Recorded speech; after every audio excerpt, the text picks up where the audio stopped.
Michael B. Jordan racially profiled at his Sinners premiere by a Karen. There are two sides to every story, but there's only one backstory. Michael B. Jordan walked the red carpet of his highly anticipated film, Sinners.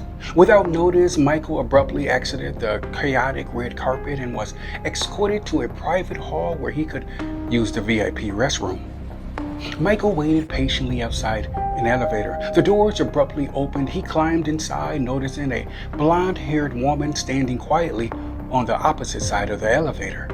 Her shoes scuffed quietly against the floor, nervously backing up against the wall. Michael glanced over at her, hoping to spark up a conversation.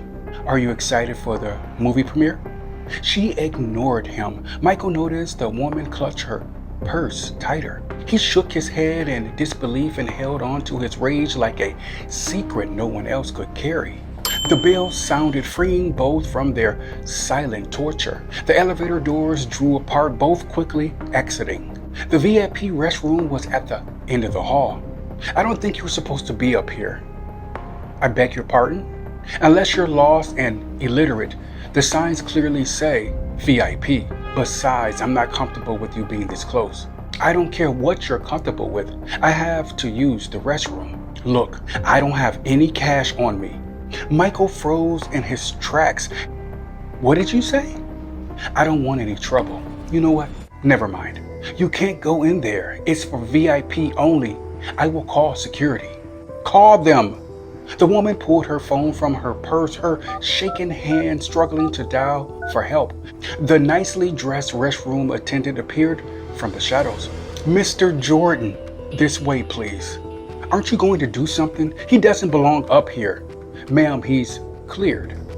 The woman slipped her glasses across her nose. "You do look familiar." "That's Michael B. Jordan." For a split second, her whole face seemed suspended, frozen between comprehension and disbelief. Then an elongated smile appeared, transforming her entire demeanor. "My brother represents you. He's your agent. I gotta get your autograph." Emotion flickered across Michael's face, hatred, despair, anger, all colliding as one. The restroom's attendant's eyes filled with compassion for Michael. He undoubtedly understood the moment. "I need to empty my bladder, but I want the autograph." The woman rushed into the restroom, leaving Michael emotionally bankrupt. "I hate when they profile us like that." Joseph, the attendant, words landed like a gavel, firm and final. "They are never to blame, Mr. Jordan." Michael surprisingly turned towards the man with shock in his eyes. "What the fuck are you talking about? They're always to blame." "Explain." "She thought I was going to steal her purse in the elevator." The man thought carefully about what he should reveal. "It always takes two to tango, Michael." "What is that even supposed to mean?" "It means we are all operating under very strict and precise universal laws that dictate all our experiences." "Don't you give me that Tony Robinson bullshit." "Okay.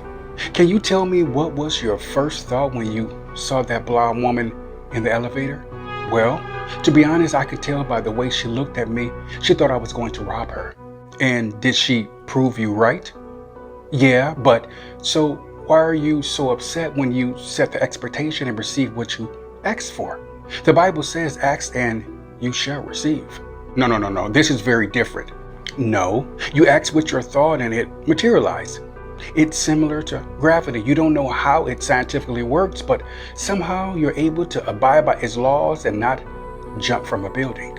"So white people profiling us is always black people's fault?" "Yes, 100% of the time. You think the thought and add high levels of emotion to it and voila, creation." "What?" "Just because you don't know how the laws work doesn't mean they don't work. Most humans spend a lifetime asking the question, why am I here? And I suppose you know the answer to that question." "Frankly, I do. Your only job on earth is to remember who you are. Then you'll realize that you are the only player in this here game." "How can we remember when these racist a-holes walk among us?" "Are they racist or are you projecting your fears on to them. Blame always feels better than guilt. Michael stood in place like a statue, listening. It's true. They are scared because as you remember who you are, they must ultimately confront the truth that their control was always borrowed from your forgetting. Racism is a human construct, Mr. Jordan, that can only exist with your awareness of it. So what are we supposed to do? Ignore all the atrocities of the world? No. When you begin to remember who you are, you'll see these challenges as invitations to grow, not punishments to endure.